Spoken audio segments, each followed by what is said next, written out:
some sort of pain. You caused a permanent stain, which has determined your fate. I've never seen so clear, I feel the end and it's near. The day of reckoning's here, the sound of deafening fear. You gon' die if you try, you just might get a little bit of trouble, K-M-I-F-E, right in your side. You would never see me coming. You gon' die if you try, you just might get a little bit of trouble, K-M-I-F-E, right in your side. You would never see me coming. Halo pemirsa Albiruni ID, kembali lagi di channel Albiruni ID. Jika tadi Anda sudah menyaksikan bagaimana pertempuran di kota Avdiivka dari sudut pandang pasukan Ukraina, maka kali ini kita akan melihat bagaimana pertempuran kota Avdiivka dari sudut pandang pasukan Rusia. Seperti yang Anda lihat di awal video tadi, konvoi helikopter serang Rusia masuk untuk mengeliminasi target-target yang perlu dieliminasi. Dan tadi kita juga sempat melihat salah satu helikopter mil Mi-28 Rusia melepaskan rudalnya. Rudal itu adalah rudal Elmur. Dan berikut ini adalah salah satu footage yang dibagikan mengenai serangan rudal Elmur Rusia itu, di mana bisa kita lihat ini adalah sudut pandang dari rudal Elmur yang sedang bergerak untuk menghantam targetnya, di mana targetnya ada di balik salah satu gedung di kota Avdiivka ini. Dikatakan target dari Elmur ini adalah para operator drone intai dan drone FPV pasukan Ukraina. Setelah serangan helikopter, beberapa saat kemudian pasukan Rusia membom kota Avdiivka dari udara menggunakan jet-jet tempur Su-34. Footage berikut ini adalah sudut pandang pasukan intai Rusia yang sedang merekam momen FAB-500 sedang dijatuhkan di beberapa titik di kota Avdiivka.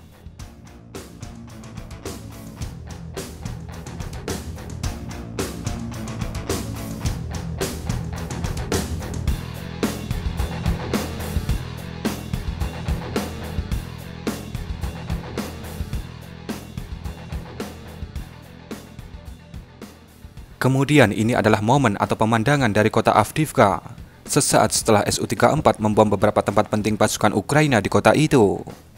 Terlihat asap mengudara di mana-mana.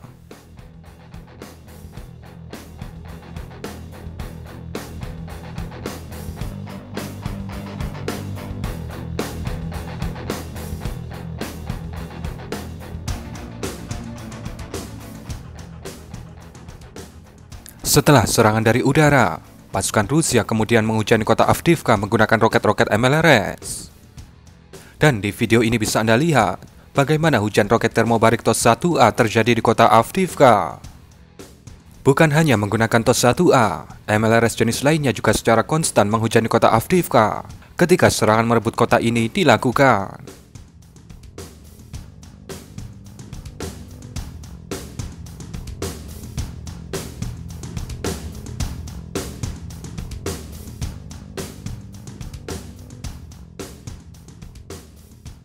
Dan ini adalah pemandangan sesaat setelah hujan roket reda di kota Avdiivka. Sungguh pemandangan yang sangat mengerikan.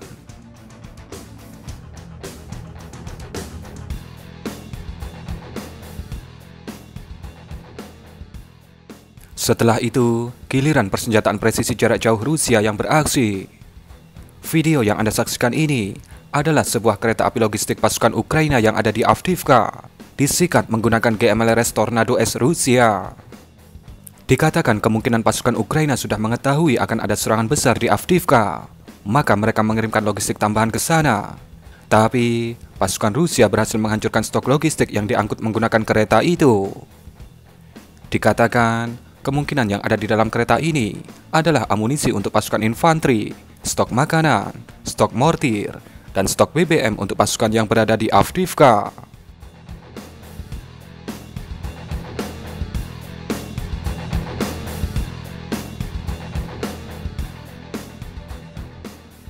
Setelah serangan jarak jauh dilakukan, barulah kemudian serangan jarak dekat dimulai oleh pasukan kavaleri Rusia.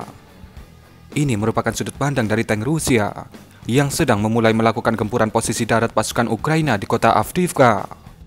Dan Anda bisa lihat di sini, ada asap hitam pekat yang menyelimuti kota Avdiivka.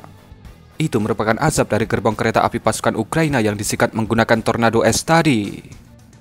Video ini berdurasi cukup panjang, dan kami tidak bisa menjelaskan detail yang terjadi karena sudut pandang yang mendatar. Jadi, menyulitkan kita untuk melihat target apa yang sedang ditembak oleh tank-tank Rusia ini. Mari kita lihat saja aksi dari pasukan kavaleri Rusia ini.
Sang striker mungil battle-proven asal Rusia, yaitu Zala Lancet, juga tak ketinggalan ikut dalam rombongan serangan besar di kota Avdiivka.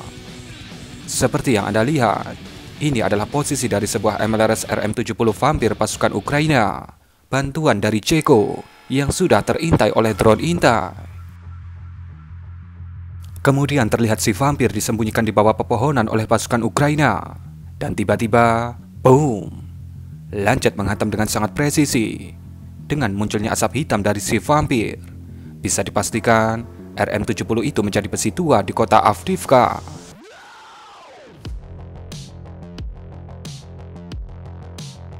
Kemudian ini adalah sebuah BMP-1 Ukraina yang ada di Avdiivka.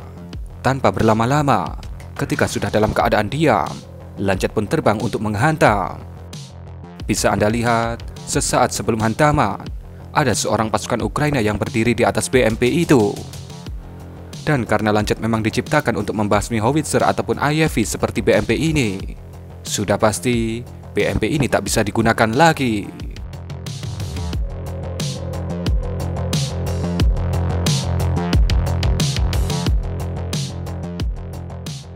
Kemudian pada malam harinya, sekitar pukul setengah 10 waktu setempat, seperti yang Anda lihat di layar kaca pos komando drone intai ini, pasukan Rusia tak lupa memberikan penghangat bagi pasukan Ukraina di kota Avdiivka.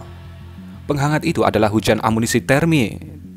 Dan bisa Anda lihat, hujan termit di Avdiivka ini termasuk hujan yang lumayan lebat. Dan kurang lebih seperti itulah sudut pandang dari pasukan Rusia ketika mencoba menggempur pertahanan pasukan Ukraina di kota Avdiivka. Sampai video ini dirilis, kedua pasukan masih terus bertempur memperebutkan kota Avdiivka. Apakah kota ini akan menjadi the next Bakhmut atau the next Rabotine? Kita tunggu saja episode selanjutnya.